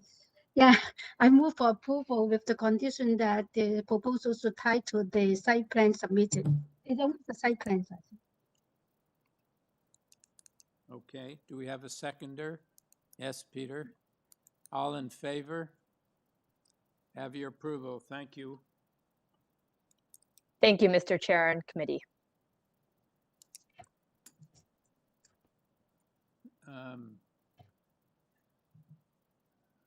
Number 24, 10 Hampstead Avenue. The purpose of this application is to construct a rear one-story addition, a full second-story addition, a rear basement walkout, and a rear ground floor deck. Through you, Mr. Chair, aside from the plans on file, we do have a letter of opposition from the resident of 7 Westlake, who was also registered to speak today. Staff had reached out to see if she would still be joining us, but has not joined on the WebEx. And we also have 4 forum letters of support, submitted by the applicant. Okay, so we'll proceed with the app agent, and then we'll see if Ms. Wilmon is here. If not, we'll have to proceed without her. All right. Mr. Zangiabadi? Yes, Mr. Chair, this is Nafi Zangiabadi, and I'm the applicant on the file, and my address is 30 Apple Orchard Path, Thornhill, Ontario, L3T3B6. All right, would you please just speak up a little bit and a little slower? And I apologize for butchering your name and calling you a he. No worries. All right, go ahead. So, yes, this is an application to add a second story on top of an existing bungalow, and which creates 7 variances, 3 of which are due to us keeping the existing platform, which are variance number 5, 6, and 7, because the existing porch and platform in the front already encroaches into the front yard, required front yard setback, and we're just keeping them, just adding some architectural features on that. That's why we have variance number 5, 6, and 7. Also, the variance number 4 for the height, it's for just one part of the elevation, which is the bay window in the front, and the 7.96. The rest of the building, it's lower, which is 7.46, just about a foot more than what is permitted. And even though the height is variance in this application, we are significantly lower than our neighbors because we don't have a garage inside. And our neighbors are 2-story on top of the garage. And also our immediate neighbors are okay with the proposal, and we got their verbal approval. We didn't have a letter from them. However, we received another 6 letters of support from our neighbors today and yesterday, which I believe is going to be uploaded tomorrow morning. It was too late to be uploaded. And variance number 3 is very nominal as for the rear walkout, rear setback. And so the only variance are variance number 1 and 2 that we just added a little bit, about 8 feet to the length of the building, which is still complies with the building length variance. And we try to manage the design for the rear addition and the rear deck to be almost aligned with our immediate neighbors, so it wouldn't encroach into their view or their privacy. So I believe we also, the application was also reviewed by transportation, and they had no comments because we have a front yard parking pad permitted, and we have no comment from the staff. So I believe this is a minor application in nature, and I would like to ask the committee to approve the application. All right, thank you. Any questions, panel? No questions? Okay. Ms. Wilmot? Still not there? Through you, Mr. Chair, she is still not on the line. Okay. Have you tried to reach her? Yep, Mr. Chair, we reached out to her via email. She hasn't responded. She submitted correspondence, a couple of letters of objection, one earlier that's included in your initial package, and another one that was received by staff in response to the WebEx invite. I guess requesting a deferral of the application because she was not able to go to a library to view the documents. Oh. Did she want us to wait till after the pandemic is over or something? Through you, Mr. Chair, I can read out the correspondence for the public record if you like. Yeah, I think that would be a good idea. Okay. Since she's not here.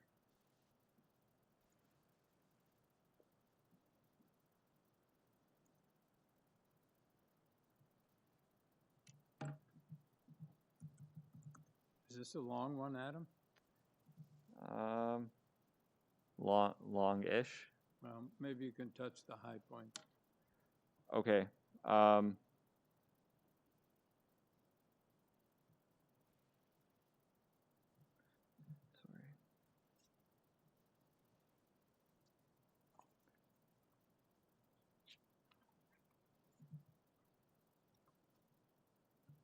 Sorry, so further to what you received in your package, Julie Wilmot said yesterday at 5:35 p.m., and I quote, "This is to confirm that I returned to Toronto to check my mailbox and I have not received any documents relating to this proposal other than an illegible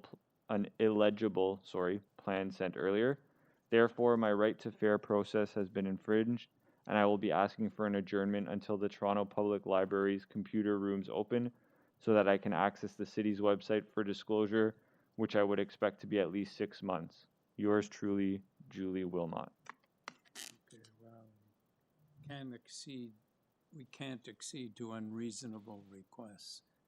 Panel, do you have any questions or concerns with respect to Ms. Wilmot, who put in a letter of objection and indicated she was going to appear, but she hasn't appeared?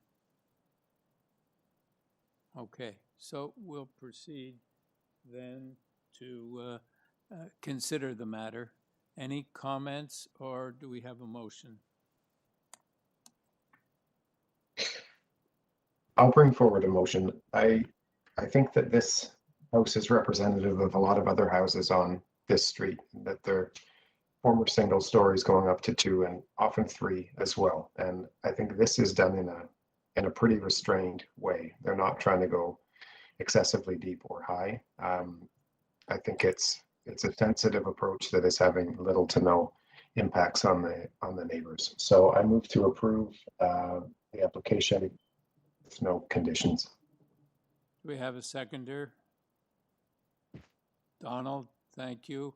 All in favor? You have your approval. Thank you. Thank you. Number 25, 271 Manor Drive East. The purpose of this application is to construct a side attached garage and breezeway. Mr. Smith? Mr. Smith?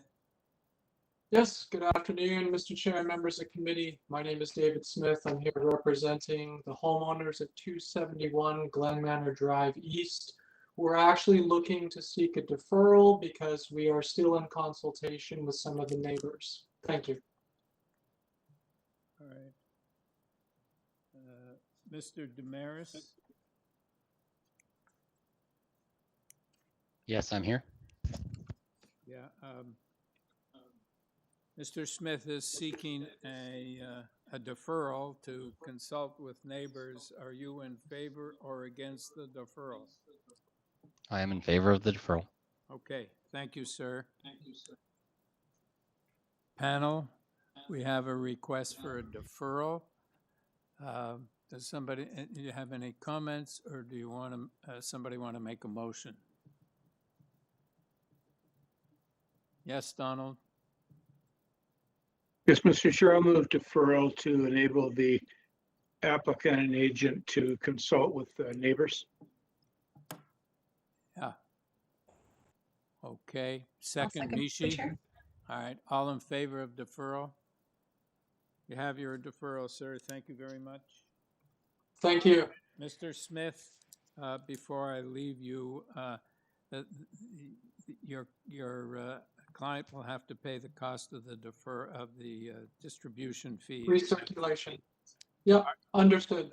Yep, and I don't know when you're going to get on. It may be at least 3 months. We're putting on. We understand. Yeah, we're putting on extra hearings, but I don't know whether it'll be any sooner. Okay, thank you very much. All right, thank you. Okay, number 26.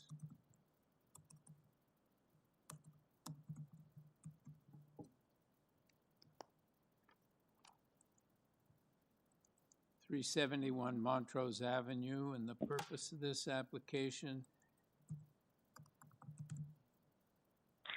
is to construct a 2-story rear addition. Through you, Mr. Chair, aside from the survey and plans on file, we have 5 letters of support. Susanna Krikorka, pardon me. Yes, I'm here. Can you hear me? Yes, we can. Thank you. Okay. Okay, great. So yes, good afternoon. My name is Zuzana Krokorka. I am the owner's agent and architect involved with the proposal at 371 Montrose. Okay. We are here today to speak. Would Yep. you just hold on a minute, because I'm going to canvass my panel. I don't know that we need a presentation. It seems to be pretty straightforward. Panel, do we need a presentation? Okay, sure. Okay, so we won't need a presentation. Is there anything you want to say before we go into committee? No, there isn't. Right, thank you. Okay, so do we have any comments or do we have a motion? Yes. I have a question. Yes. My question is, I just like to know the in terms of the length or the depth of the building, how is it compared to the the two next door neighbors, like 373 and 369? Are you more or less the same length? Okay, so compared to the semi-detached neighbor, we are only going out 0.762 meters past their current house. And then the building to the south, it's because it's on Harvard, it's a very different, you can't really compare. Like they take up what would be our entire backyard. So we're not going past anything of theirs. Any further questions? Peter? Thanks. I saw that the zoning is based on a waiver, and I just wanted to make sure that you have all the variances that you're looking for. Is parking not one of the variances that you would need for this application? There's no way we can get parking on this site. No, I understand that, but I mean, is a parking space required for in the bylaw for this? No, okay. No, thanks. it wasn't on our zoning notice. They did not say that we needed a variance for that. Okay, thanks. All right, any further comments or questions, or do we have a motion?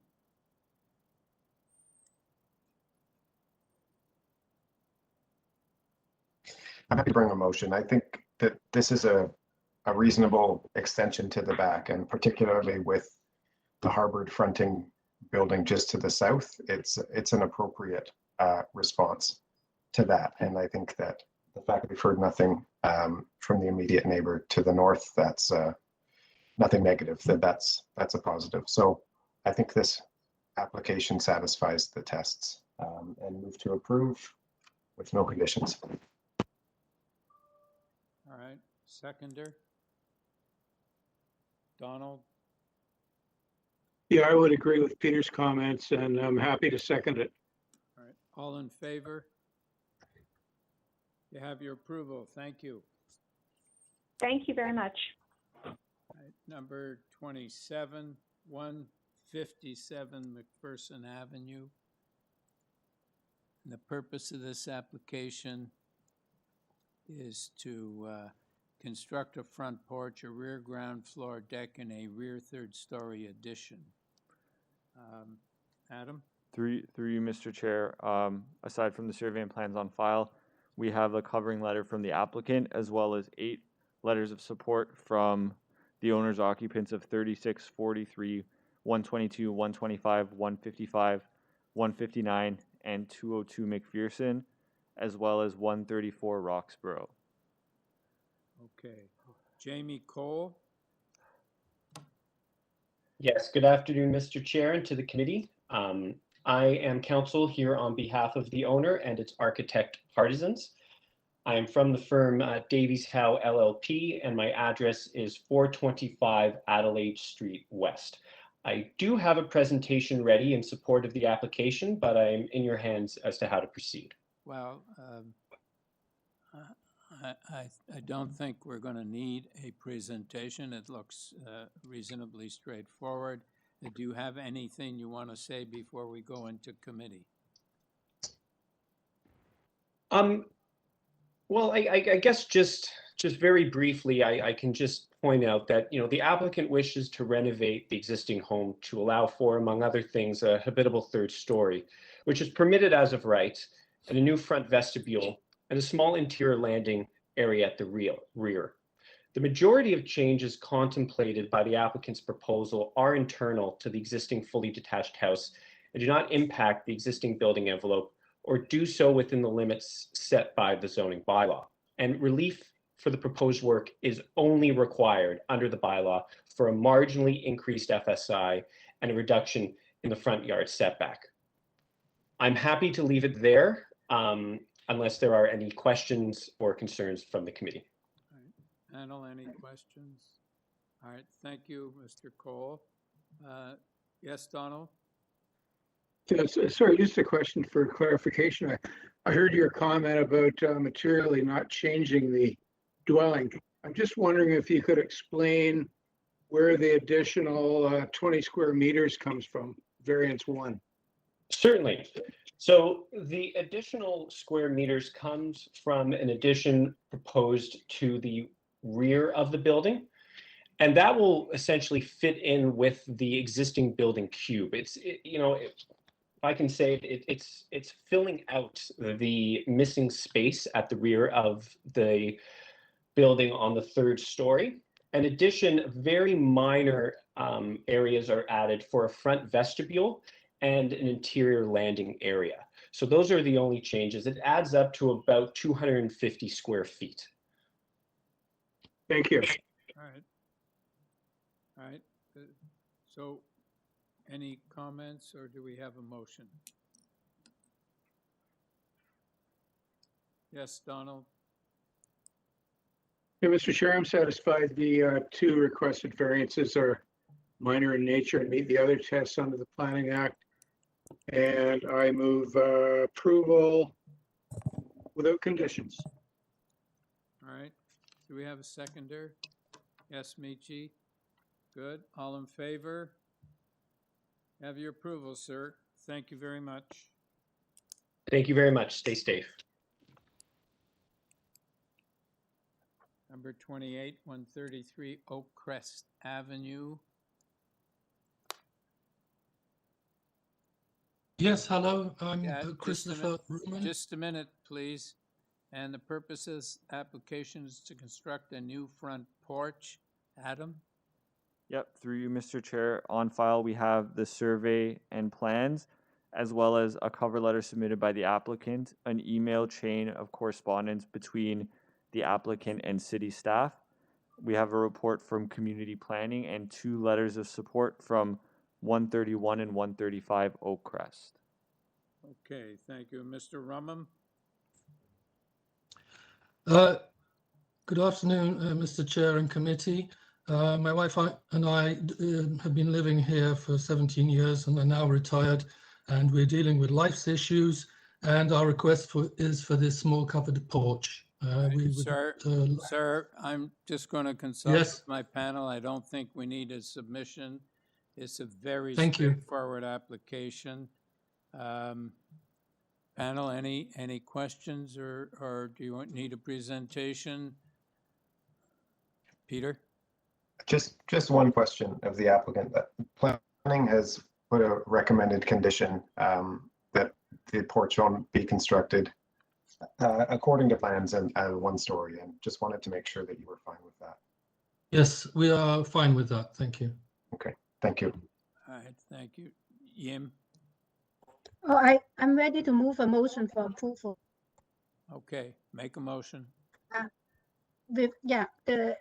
move for approval with 2 conditions. One is the forestry condition number 1, and also the planning recommendation that the proposal tied to the plan submitted, the drawing submitted.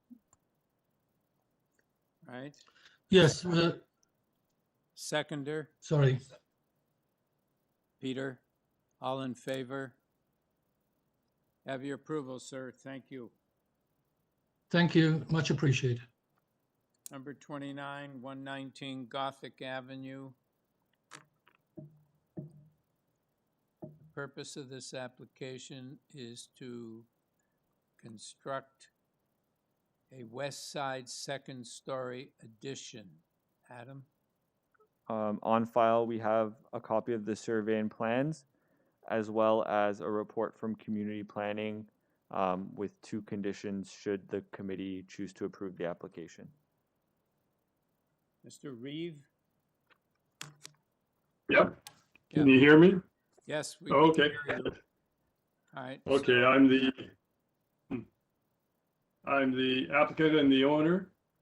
The house is the smallest house on the street, under 1,000 square feet. So what I wanted to do is, Mr. Reeve. Oh, yeah. This is very straightforward. I don't think we need a presentation. Is there anything? Is there anything you want to say? You want to say before we go into committee to vote on this matter? Through you, Mr. Chair, there's also a registered speaker, Sarah O'Callaghan from 97 Gothic Avenue. Pardon me. Yeah, Mr. Reeve, you better just tell us what this is about because there's some opposition. We have personal anonymity between the 2 of us at 97 Gothic. So I have a feeling this has little to do because it's not even near my house. It's quite a ways down the street. That's true. Just tell us what you want to do and why you want to do it. Oh, it's the smallest house on the street, under 1,000 square feet.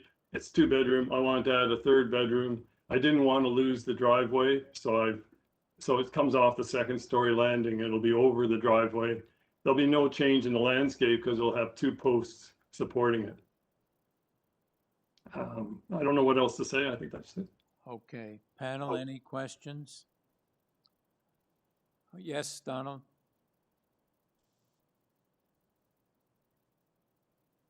Donald, go ahead. Yes, sorry, having trouble finding my mute button.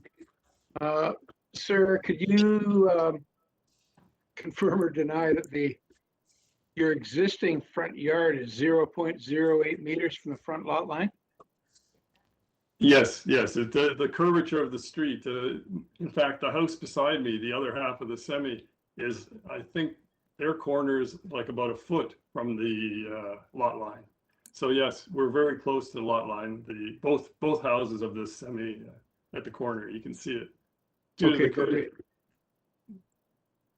Okay, Ms. O'Callaghan. Through you, Mr. Chair, when you introduced this item, we had a Sarah O on the line. That person has since left the WebEx meeting and is no longer on the line. Okay, thank you. See, Adam, I was right. All right, let's go back to the panel. Do you have any comments or do we have a motion?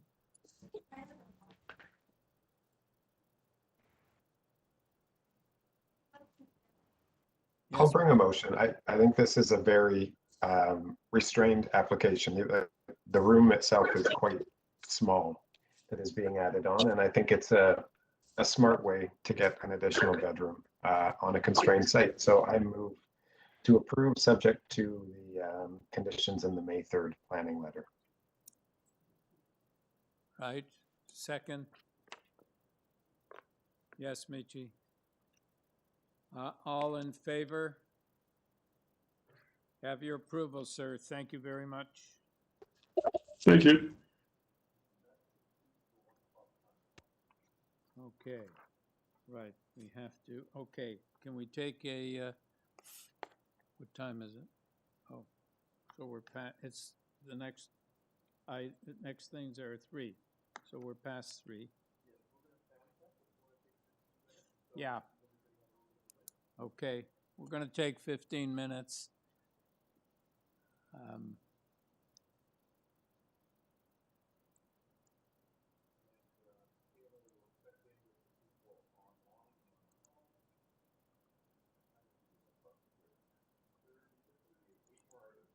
Yeah.